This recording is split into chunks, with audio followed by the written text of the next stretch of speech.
Welcome to Lead Like You Mean It, people. Let me say it again.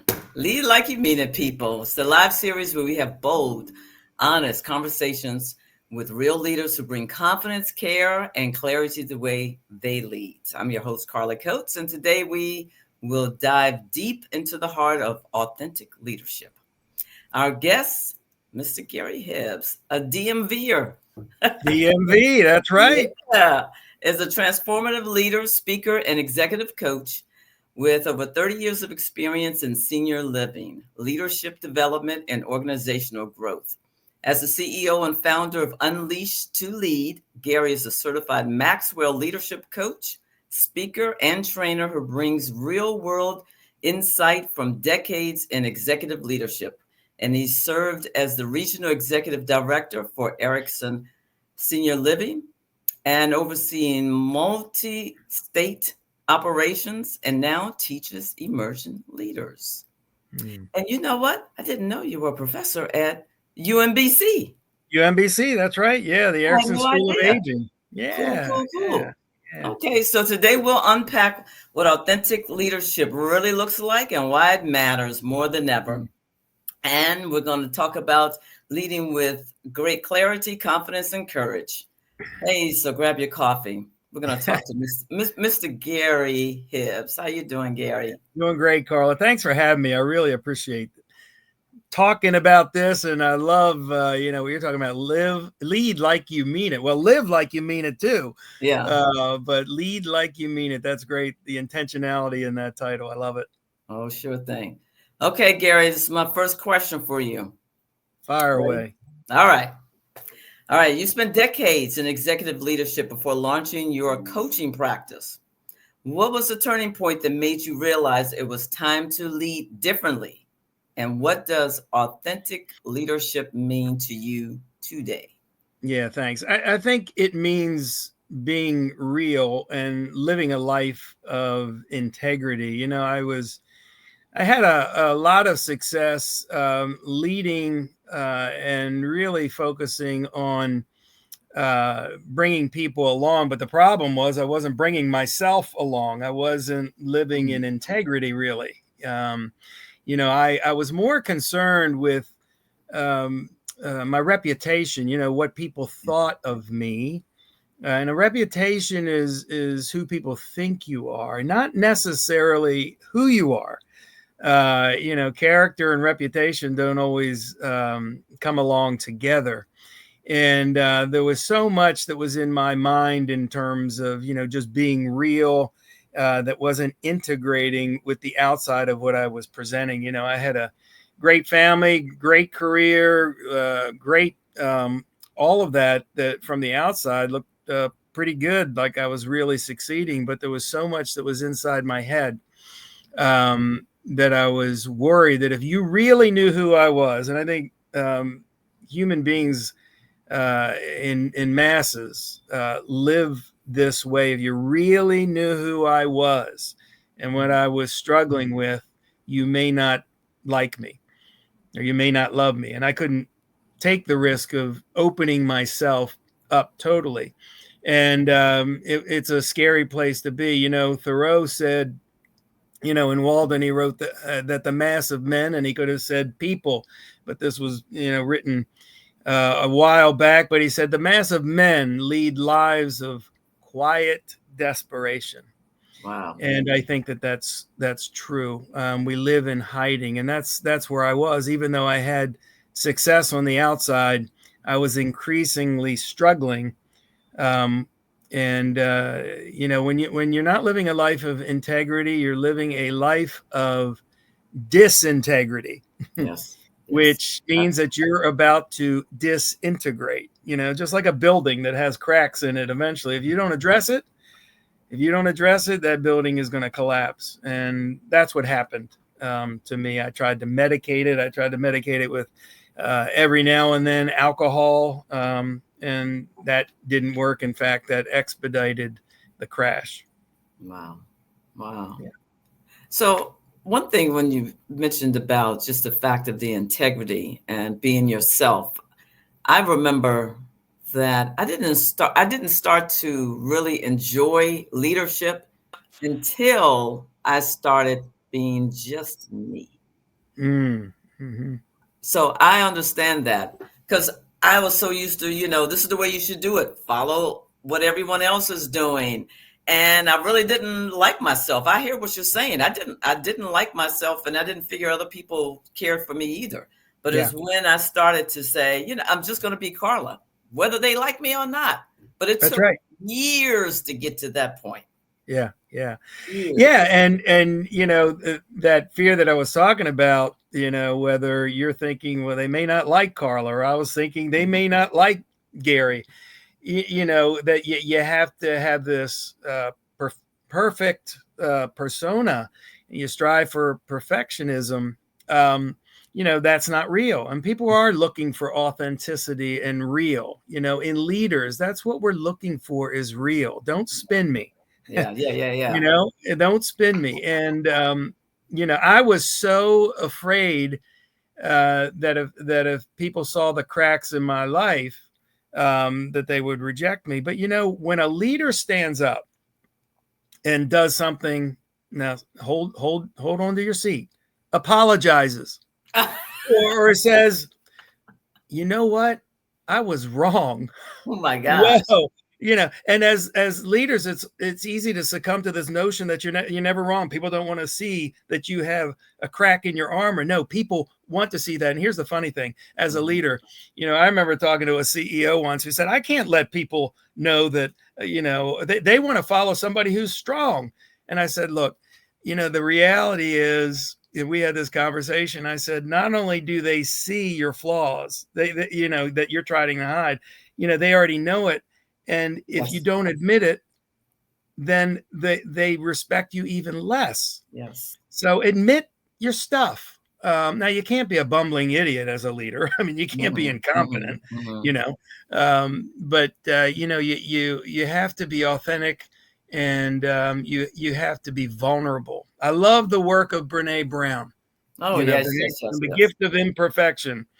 I first saw that book when I was in rehab, and I said, "What a Wow. gift!" It freed me up to, as you said, Carla. I love what you just said. To be you, Mhm.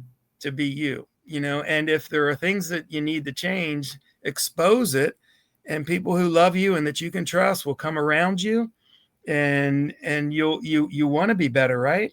So Yeah. just be your authentic self, and open yourself up, and you will improve. That's the only way. But if you're hiding, you can't improve. You Yeah, can't get better. it's that ego thing. One of my favorite books. I'm trying to think some leadership. It's a little small book. But anyway, he starts off the book by saying that you need to leave your ego behind. And Mm-hmm. when you mentioned about a leader being vulnerable, I remember someone said to me, Carl, I'm going to leave the organization because the leader didn't never gave me direction, and he would get upset with me when I would go my direction. But I Right. would literally beg him, can you tell me which way I need to go? And she said Mm. he would never. So after she left, I brought this up to the leader, and he stood, and I'll never forget it, he stood in my doorway and he said, oh, well, really? And I could see him trying to protect himself. And he Mm. said, well, and his shoulders went down, and he said, well, maybe I could have given, and then his shoulders went back up. But yeah, she was the problem. And I thought, oh, you had the opportunity just to You were say, close. You were close. yeah, yeah, because it should have hosted his body language. Yeah. So Yeah. I'm with you on that. Yeah. Yeah. Mm, And there's so much in this realm when you're free and yourself, and you don't have fear. I mean, if you're fearful as a leader, and you're not living in integrity, and you're not free, you inject that kind of a dynamic and that kind of a culture. If you're not yes. freed up to be yourself, you can, even if you're not realizing it, you can create a culture of fear. Hmm. Some of the worst leaders that I've seen are extremely bright, but extremely insecure. Absolutely. Oh my Absolutely. goodness.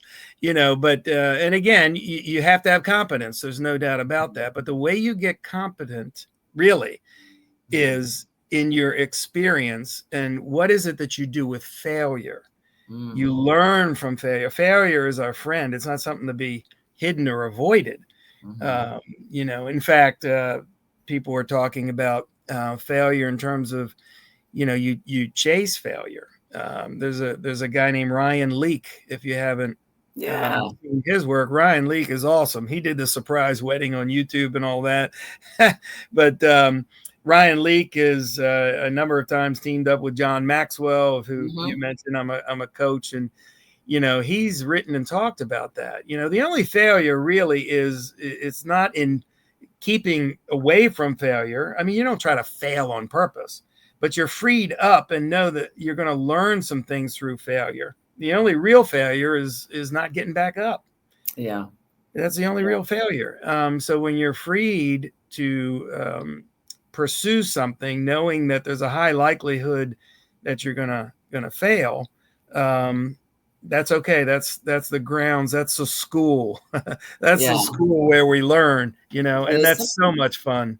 it's something Yeah. that you mentioned about the culture. The culture of an organization should allow the employees to fail, not Mm, to fail with the mission, not to fail, let's say, with a particular project, but in their learning, they should right. have the opportunity to fail, because once they have that freedom to say, okay, I failed, I'm not going to get fired because I did something, slightly wrong. I'm in a Yeah. learning position right now.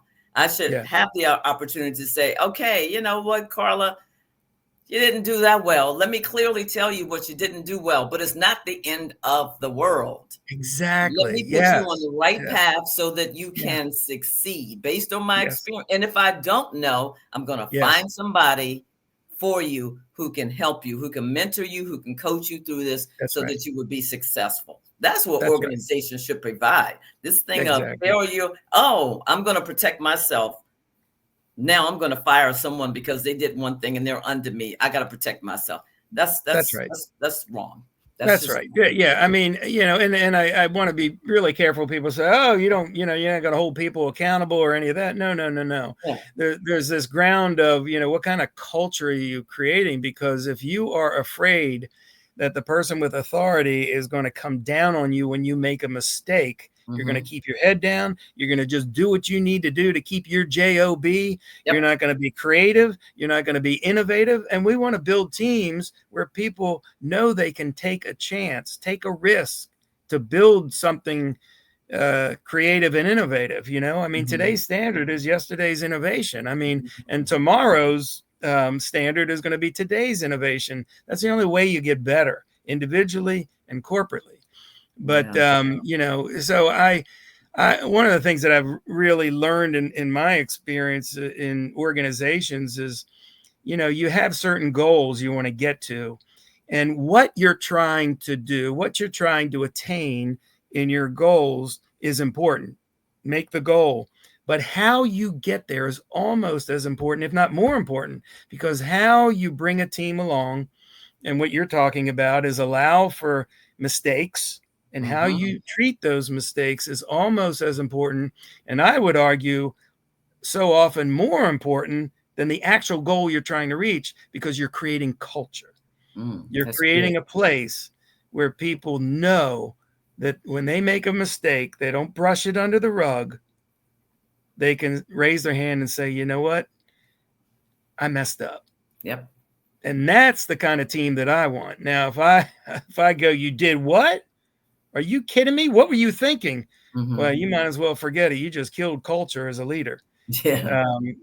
So there's a lot to be learned, through all of that. But what happened in my life, as an individual, and also I was trying to hide. I Mhm. was not being authentic, Mm. and like you said, to who you were, and my life crashed. Yeah. So talk to me about your insecurities. Well, I think one of them is that if you really mentioned earlier, if you knew who I really was, would you love me? Mhm. So the insecurity is simple and as profound as being found out, whether that's professionally or personally. I think the dynamic is the same. And, so you wear a mask, and then when you screw up, you tighten the mask. God forbid somebody finds out who I am, So I think it's that insecurity of being found out for who I really am. And to the extent you're able to let the light shine on that, if it's shame, if it's a mistake, if it's whatever, shame cannot live in the light. It cannot live in the light, And what I found out is when I finally got to the point, I had a moment of clarity. I was actually in jail. I had a DUI, and I was in jail, dressed in orange. I don't like orange. I was there, and I finally got to this moment of clarity. I said, God, I can't do this anymore. And the only thing I knew, and I grew up in the church, and I had heard about things like unconditional love and the God that would never leave you. But did I really, really believe that was true? I didn't really lean on that truth. But in that jail cell, I said, God, I can't do this anymore. But one thing I did believe in that moment is I don't know what's going to happen. I don't know what's going to happen with my family. I don't know what's going to happen with my job and my career, but I believe this right now. And I did get what I call the gift of desperation, which actually God, God, the gift of desperation. Wow. I believe you will never leave me. And as a Christian, I believe in the scriptures. Hebrews 13:5 says that you will never leave me, never leave me. And that's all I had. And, the beautiful thing, Carla, is I realized that that's all I needed. Yes. And that was where healing began. Healing began right there. And I felt a flood of peace. And I believe it's the Spirit of God that came over me in a very special way, not the spirits, not the alcohol. I had a peace with alcohol, but it didn't last. It didn't last. And that never lasts. That was a painkiller that was a pseudo painkiller. Wow. But this peace just took over. Now, I'm not saying everything has been, perfect since then. Heck no. I still wrestle with stuff, but the insecurity is being found out. But you have to keep working that. You have to keep being honest. You don't clean your house once and then it's clean. Oh, that's excellent. I got to use that. You have to keep working it because it gets dirty again. And in my humanness and all of that, I start to hide a little bit. And so I have people around me that I trust that are saying, let me challenge you on something. And you have to go after that. But I rose from that jail cell. And the cool thing is after my last drink, I was literally a year to the day through some circumstances, which I believe God brought together. I was standing on the top of Mount Kilimanjaro. Wow. Literally. And it was both metaphorically and literally, it meant a lot to do that. But you can get out of that valley and get to a mountaintop. But I know there are people that may be listening to me right now that are in that valley. Yeah. I just, one of the things I hope you hear, at least through my life, is that there's always hope. But you got to get people around you that you can trust, that have gone down whatever road it's on, that you're on right now. I'm the most qualified to help the man I used to be. Yeah. And every one of us has a story. Tell me about that. I'm sorry, Control. Tell me about that quote you mentioned before the program. When you stand before 100, at least 100. Yeah, well, I was talking about, and I've heard the statistics. Or, if I'm speaking to a group of 100, there can be anywhere from 15 to 18 of the people in that group that are struggling with alcohol, just alcohol. That's amazing. And by the way, when you hear the word addiction, people think drugs and alcohol, and those are certainly addictions, but I think addictions come in all kinds of forms. Absolutely. It's something that's got a hold on us. It could be the addiction of food. It could be the addiction, gambling. It can be the addiction of approval. You fill in the blank. But anything that we we use to fill that hole in us.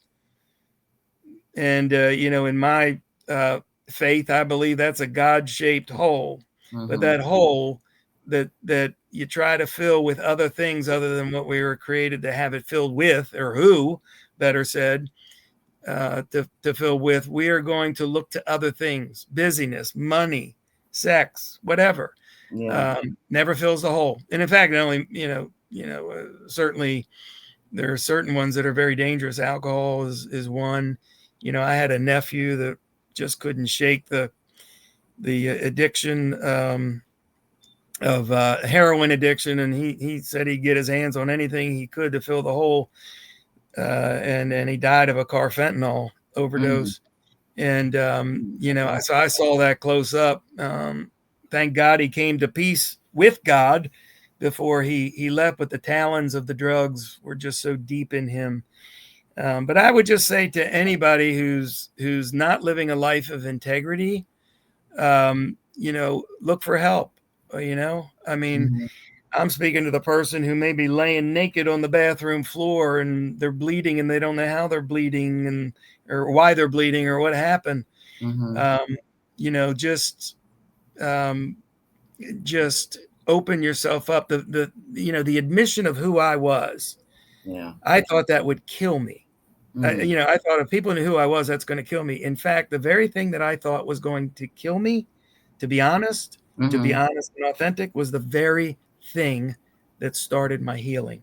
So just to be clear, it was the addiction to alcohol that you were ashamed of, or was it something else? Oh, it was that. Yeah. And alcohol can lead you to do things and be in places and all of that. But there's other things, that you're not being authentic, or people really knew who alcohol was my painkiller that led me to other inauthenticity, if you will, lack of authenticity. And that's what it does. Yeah. And I would say that any kind of addiction, again, it could be to approval or whatever, that you don't reach out and try to get help for, is going to eventually catch up with you. Some things kill you right away, like carfentanil.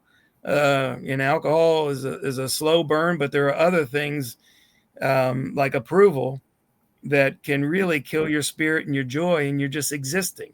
I'm sure there's somebody that's listening to me right now. When I went to my first therapist, I went to a therapist when I finally started to ask for help. And he said, "What are you doing here?" I said, "I want to live." I knew I wasn't living.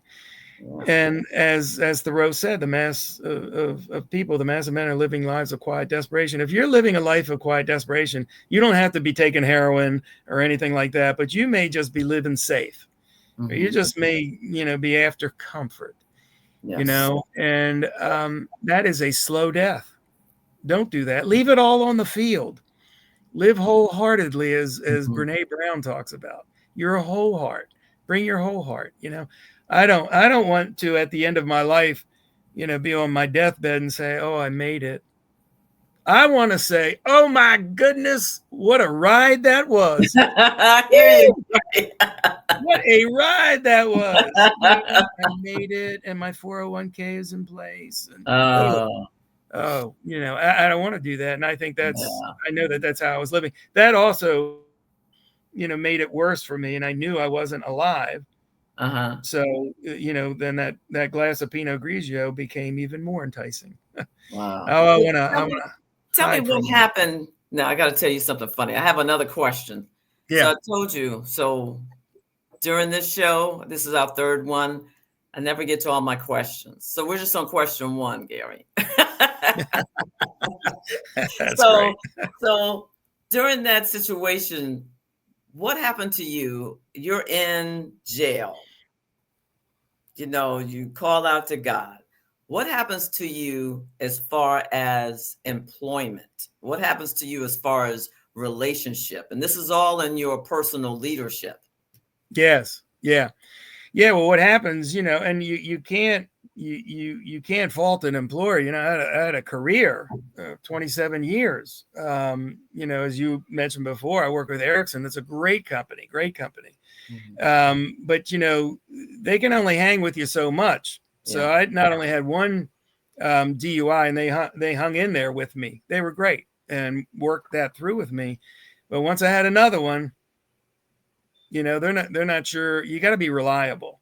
Yeah. And when you're suffering from, you're not living in integrity, you're not reliable, and it kills relationships, whether it's personal relationships or professional relationships. And when you're in whatever addiction it is, you become so much more self-absorbed.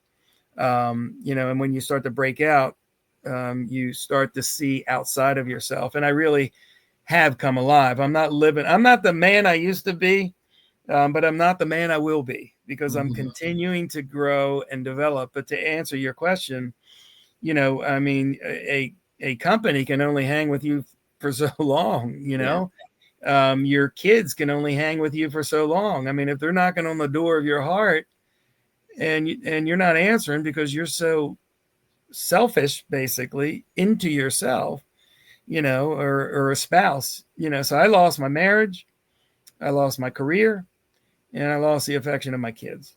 And thank God, by the grace of God, some of those things you can get back. But I would just, anybody listening to this, that you can call me. I mean, that's what I do with my company now. It's called Unleashed to Lead. And the premise of the company is you've got to lead yourself well before you can lead anyone else well. Yeah. And it's something I mentioned to you before the program, that your addiction is similar to my grandfather's addiction. So he was in the 50s and 60s. He, as I mentioned to you, he raised his family, middle class. That was unheard of. Well, not unheard of. It was not as, as prevalent in the 50s and 60s for a Black family. Went to work every day in a suit. But one summer, some of his family came to the house and they started drinking, and it changed everything. So he lost his family in the early 70s. And when my grandmother passed away in 1995, that's the first time he had seen her since she left. They never divorced, but that was the first time. So his personal leadership it wasn't there. It wasn't there to support, to lead a family at all. And he was trying to hide the pain. You mentioned it being a painkiller. He was trying to hide the pain of what he went through as a child. But in essence, he lost everything. He lost his marriage, his children. I mean, to the point that when he passed away, my uncle wanted nothing to do with him. Yep. So there are consequences. And he lost his job. They were like, it's like you said something, they can ride with you for a little while. And they did. They were with him for a while. But when it continued to happen, that's right, they had to let him go. That's right. Yeah, it's exhausting, and you've got to own that. I've got to own the consequences. You can sit there and say, oh, well, especially in the church, you can just say, oh, wait a minute, aren't you supposed to be gracious?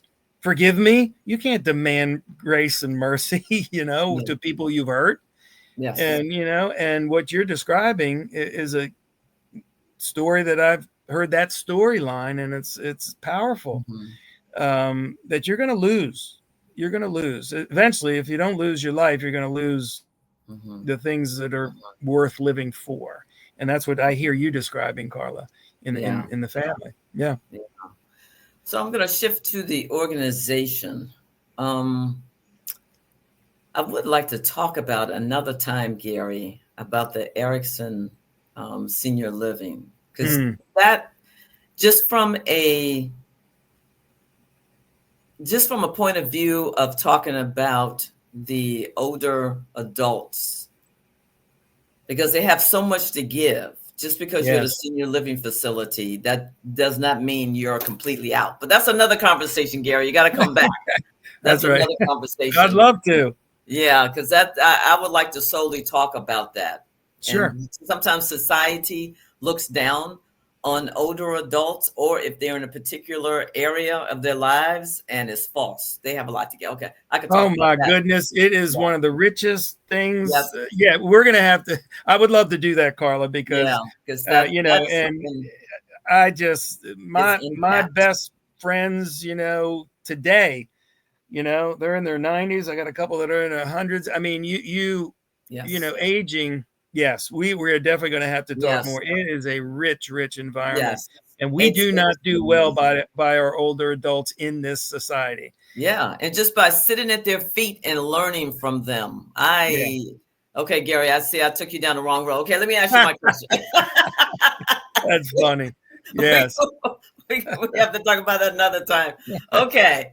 What's one decision you had to make that didn't feel good in the moment, but you knew was the right one for the team or the organization? Right. Well, it's funny, a team, an organization. I think each one of us has a team around us, or there may be a team that you're privileged to lead. And I think of people in my mind's eye that just were not good in their role. It wasn't good for them. I mean, if you ever enjoy firing people, get out of the people business. It's one of the hardest things that you have to do. But you're not doing a person any favors by not having them be in a position that they're not suited for, and people have to take responsibility. I think one of the hardest things that you have to do as a leader of a team is really help people along and really get to the point where they're developing and they own that. And if they don't, you're not doing the rest of the team members any favor. So really, I think, firing people. And I would also say, Carla, that in our personal lives, I think it was Jim Rohn, who was the mentor to people like Tony Robbins and all that, but kind of the guru in a lot of the leadership development space. He said something to the effect that you become like the 5 people you hang around the most. Yeah. So you need to think in your personal life, who am I hanging with? And sometimes it's people that, have been friends for a long time, but you may have to fire somebody from your tribe, so to speak. Yeah. You really do, because time is something you don't get back. And I don't mean to sound crass, but at the end of the day, you have to be intentional about who it is you surround yourself. Who is your community? And are they people that are going to speak life into you? One of the things, and you and I have, worked with Andy Enriquez, and I know one thing he brought to the fore very clearly, is if you're a 75 and you want to become a 100 and you want to chase 100, don't hang around a bunch of just 75s. Hang around people that are going to challenge you. Now, what we tend to do, because we want to feel good about ourselves and we don't want to challenge ourselves, I'm saying just generally, but you got to be intentional about this. We can have 50s all around us and we're feeling good at a 75 because we shine when we're hanging around 70 or 50s. And I'm not saying don't love them, don't care for them, but you need to be intentional. And this is one of the hardest things to do, whether it's people on your team or I'm talking about in the workplace, a team that you're leading or a team that you surround yourself with. You have to be very, very intentional about what that looks like. And that's hard. That is hard to strike that balance. It is. One of the things I learned is that if you're dealing with a particular team, it begins with the hiring process. So it's just not bringing someone in so they can perform the job, but it's bringing someone in who can perform the job and who can work with the team. That's right. Understand the mission. And then they can also work independently, because it takes a while to hire someone that's, and you're not going to find a perfect human being, but someone who would be perfect for the team. And you can't hire the same person. That's right. You can't have the same personalities. You need to have someone with a quirky good attitude that may say, you know what you said was pretty dumb. And then everybody says, oh, you can't say that. Well, why can't they say that? They're not saying it to demean you. They're just saying, I don't agree. What about this? And we need each other. We need each other. If the whole world was just like me, If the whole world was just Ah, like me, what a not a good thing. One of the things I that agree. picked up with Maxwell is this DISC training. So Mm-hmm. I'm certified trainer and consultant regarding DISC, and it's basically understanding why you behave the way you do, because Yeah. God has wired each one of us differently to Yes. complement one another. We Mm-hmm. need each other. I'm not a high D, but I need the D around me to drive. Yes. When I'm sitting there saying, we all need to get along. Well, we do need to get along, but sometimes that can be overstated. I need somebody to say, we need to make a decision by Friday. We Yeah. need to get this Yeah. done. So how do you build a team? And that's what I hear you saying. And, Mm-hmm. so that's part of what I do with Unleash the Lead is DISC training, working with teams. And it is when it's done well, there's so much laughter in the group because, I'm sitting there going, no wonder I drive Carla crazy. and no wonder I have to, with Carla, I have to lean in a little bit more, whatever it may be, because you understand not only your own personality style, Yeah. but how it interacts with Yeah. other people on the team, and a team that is humming and appreciating each Yeah. other's differences. Mm-hmm. Wow. Yeah. That you get to a whole new level of I did synergy. that. I was in the senior training. Oh, it was at the Naval Postgraduate School about 10 years ago. Hmm. And they took us through Myers-Briggs.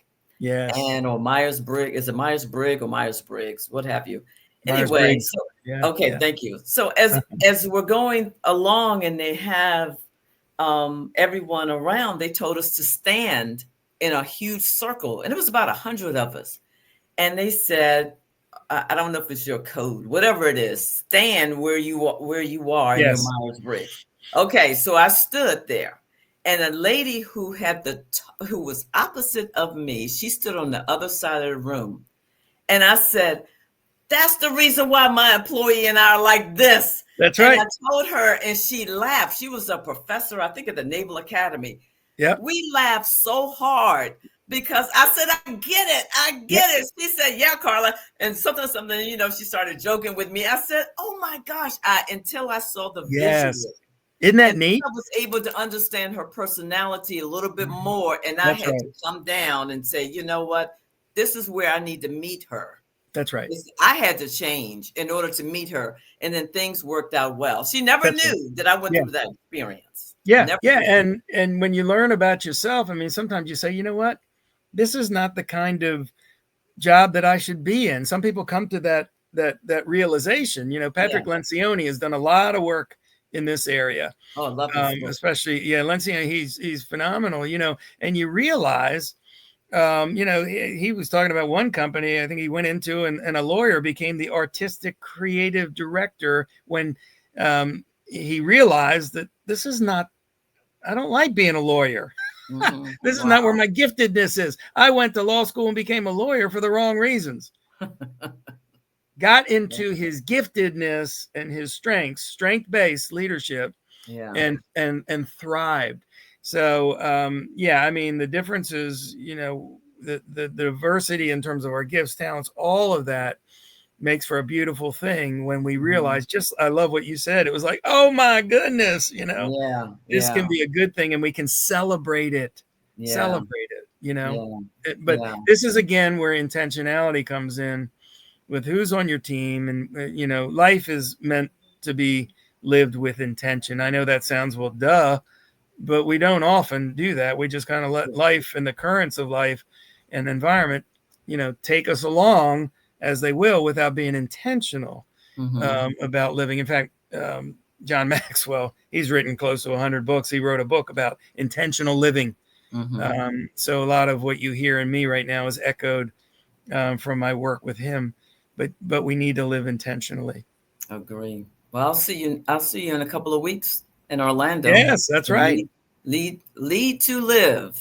Live to lead. Live to lead is. I had it backwards. Live to lead. Thank you. Live to lead. That's right. Live That's to right. lead. I'll see you in a couple of weeks. Well, thank you, Gary. We're at the end of this time. Oh, and my so ongoing joke is only really asked you two of my questions. Yes. I had several more. This was a great conversation, and I will be glad to have you back so we can talk about our senior force who has so much. Yeah. I don't know. They just have so much knowledge and Mm. just an enormous amount of experience that we can all learn from, That's right. and we should not look down. No, thank you. And this has been a great opportunity. I love chatting with you and talking with you. It's It's been just something that fabulous. and learning from each other. It's great. Yeah. But yeah, yep. So yeah, if anybody wants to talk to me, I'm at unleashedtolead.com. You can check me out there, and that'd be great as I look forward to meeting more people. Okay. Thank you, Gary. And then also I'm giving away, if you DM me in Facebook or Instagram, or as we are on LinkedIn, my book. It is called Let's Get Down to Business. It's for new leaders.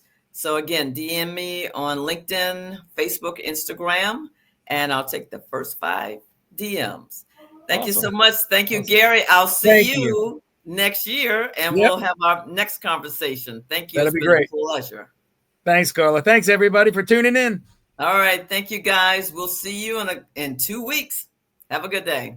You too.